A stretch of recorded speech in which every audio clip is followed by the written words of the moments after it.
তোমরা এই পেজটাকে ফলো দিও, লাইক দিও, আর যদি কোনো তথ্য তোমরা পেয়ে থাকো অবশ্যই বন্ধুদের মধ্যে শেয়ার করে দিও। তোমরা অনেকেই জানতে চেয়েছো যে আজকে হাজী লালমিয়া সিটি কলেজ গোপালগঞ্জ তোমাদের বর্ষ সমাপনী যে পরীক্ষাটা হলো আজকে বাংলা প্রথম ও দ্বিতীয় পত্র মিলায়ে, তো এমসিকিউ এর যে প্রশ্নগুলো এসেছিল সেগুলোর আমি উত্তর বলে দিচ্ছি। আমি এ সেট অনুযায়ী বলতেছি, তোমরা তোমাদের কাছে যে সেটই থাকুক না কেন আমি প্রশ্ন এবং উত্তর পাশাপাশি বলে দিচ্ছি, তোমরা মিলাই নাও যে কার কতগুলো হলো। 1 নম্বর প্রশ্ন হলো অপরিচিত গল্পের কথকের নাম কি? উত্তর অনুপম। প্রশ্ন 2, একটি সার্থক উপন্যাসের কয়টি উপাদান থাকে? উত্তর 6টি। প্রশ্ন 3, ঠাট্টা সম্পর্কটাকে স্থায়ী করিবার ইচ্ছা আমার নাই, এ উক্তিতে কি প্রকাশ পেয়েছে? উত্তর হবে বদান্যতা। প্রশ্ন 4, তবে চলুন আপনাদের গাড়ি বলিয়ে দিই, উক্তিটিতে প্রকাশ পেয়েছে শম্ভুনাথ সেনের। উত্তর প্রত্যাখ্যান। প্রশ্ন 5, ঘন জঙ্গলের পথ একটু দেখে পা ফেলে যেও, উক্তিটি কার? উত্তর বিলাসীর। প্রশ্ন 6, এটা একটা বহুপদী প্রশ্ন, বিলাসীর আত্মহত্যার কারণ কি? বিলাসীর আত্মহত্যার কারণ হলো স্বামীর শোক ও নিষ্ঠুর সমাজ ব্যবস্থা। প্রশ্ন 7, মৃত্যুঞ্জয়ের বাগানটা কত বিঘা ছিল? উত্তর হবে 20-25 বিঘা। প্রশ্ন 8 ও 9 এর জন্য একটি উদ্দীপক আছে, তোমরা পড়ে নাও, আমি উত্তরগুলো বলে দিচ্ছি। প্রশ্ন 8, উদ্দীপকে জীবন ও বৃক্ষ প্রবন্ধের যে ভাবটি প্রকাশ পেয়েছে এটাও একটি বহুপদী প্রশ্ন। উত্তর হবে 3টাই, অর্থাৎ নীরব ভাষায় সার্থকতার গান গাওয়া, জীবনের গুরুভার বহন করা, নতি শান্তি ও সেবার বাণী প্রচার করা, 3টাই হবে উত্তর। প্রশ্ন 9, উদ্দীপকের বিষয়বস্তু আর জীবন ও বৃক্ষ প্রবন্ধের বিষয়বস্তু যে সাদৃশ্য ফুটে উঠেছে তা হলো, এটাও বহুপদী প্রশ্ন, এটারও উত্তর 3টাই হবে। সার্থকতা ছবি উপলব্ধি, অপরের কল্যাণ, শান্তি ও সেবার বাণী, 3টাই হবে। প্রশ্ন 10, জিকির করতে করতে মজিদ অজ্ঞান হয়ে পড়েছে, কারণ কি? উত্তর হবে উপস্থিত জনগণকে ধোঁকা দিচ্ছে।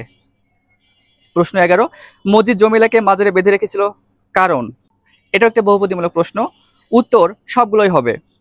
জমিলার মধ্যে ভয় জাগ্রত করার জন্য, জমিলার বিদ্রোহী চেতনাকে বিনাশ করার জন্য, নিজের রাজত্ব অক্ষুণ্ণ রাখার জন্য, সবগুলো উত্তর হবে। প্রশ্ন 12, রাইপনেস ইজ অল কার মুখে শুনতে পাওয়া যায়? উত্তর হবে মহাকবিদের। প্রশ্ন 13, মসৃণ ও চকচকে রেশমি বস্তুকে কি বলা হয়? উত্তর হবে স্যাটিন। এরপরে প্রশ্ন 14 ও 15 এর জন্য একটি উদ্দীপক আছে, পড়ে নিও তোমরা, আমি উত্তরগুলো বলে দিচ্ছি। প্রশ্ন 14, উদ্দীপকের মানবী হিসেবে জ্ঞান করা চরিত্রটি লাল সালু উপন্যাসের কোন চরিত্রকে নির্দেশ করে? উত্তর হবে জমিলা। প্রশ্ন 15, উদ্দীপকের ভাববস্তু লাল সালু উপন্যাসের যে দিকটিকে ফুটিয়ে তুলেছে, এটাও বহুপদীমূলক প্রশ্ন। উত্তর হবে মজিদের আশা পূর্ণের অভিব্যক্তি ও জমিলার রহস্যময়, অর্থাৎ 1 ও 2, এটা উত্তর হবে। প্রশ্ন 16, শূন্য ভাণ্ডারে অলঙ্কার প্রয়োগ করাকে নিচের কোনটির সাথে তুলনা করা হয়েছে? উত্তর হবে কদর্যতা। প্রশ্ন 17, নিচের কোনটি উপন্যাস? উত্তর হবে সীতারাম।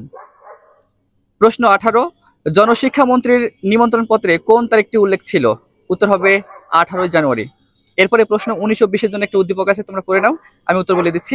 প্রশ্ন 19, যিনি সাহিত্য থেকে নগদ লাভ চান তার কাছে সাহিত্যের মূল্য নেই, সাহিত্যে খেলা প্রবন্ধে উক্তিটির সমর্থন মেলে, এটা একটা বহুপদীমূলক প্রশ্ন। উত্তর হবে 2, শুধুমাত্র 2, শুধু 2 উত্তর হবে। তিনি গীতের অর্থ ও গীতার ধর্ম বোঝেন না, এটা হবে। প্রশ্ন 20, সাহিত্যে খেলা প্রবন্ধ অনুসারে নিচের কোনটি উদ্দীপককে সমর্থন করে? উত্তর হবে সাহিত্য হচ্ছে আনন্দের ব্যাপার, এইটা। প্রশ্ন 21, বিভীষণ নামটির স্থলে কবি যে শব্দগুলো প্রয়োগ করেছেন, এটাও বহুপদীমূলক প্রশ্ন। উত্তর হবে রক্ষমণি ও রক্ষরত, 1 ও 3 উত্তর হবে।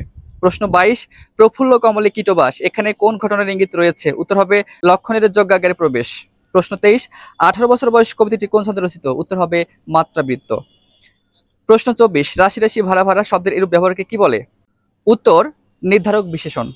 এরপরে প্রশ্ন 25 ও 26 এর জন্য একটি উদ্দীপক আছে, তোমরা পাঠ করে নাও, আমি উত্তরগুলো বলে দিচ্ছি। প্রশ্ন 25, উদ্দীপকের অন্তর্নিহিত তাৎপর্যের সঙ্গে সঙ্গতিপূর্ণ পংক্তিটি কি হবে বা কোনটি? উত্তর আমারই সোনারা ধানে গিয়েছে ভরে, এটা। প্রশ্ন 26, উক্ত সঙ্গীতের বিপরীত সোনার তরী কবিতার অন্তর্নিহিত দর্শনটি হলো, এটা বহুপদীমূলক প্রশ্ন। উত্তর হবে সবগুলোই, অর্থাৎ 1, 2, 3 সবগুলোই উত্তর হবে, তোমরা পড়ে নাও। 27, প্রশ্ন 27, মহাবিদ্রোহীর অনুক্লান্ত, আমি সেই দিন হব শান্ত, এখানকার ক্লান্ত শান্ত শব্দদের প্রয়োগকে কি বলা হয়? উত্তর হবে অন্তমিল। প্রশ্ন 28, জসিমউদ্দিনের কত সালে মৃত্যুবরণ করেন? 1976 উত্তর হবে। প্রশ্ন 29, কোহিলী শব্দের অর্থ কি? উত্তর হবে কুয়াশা।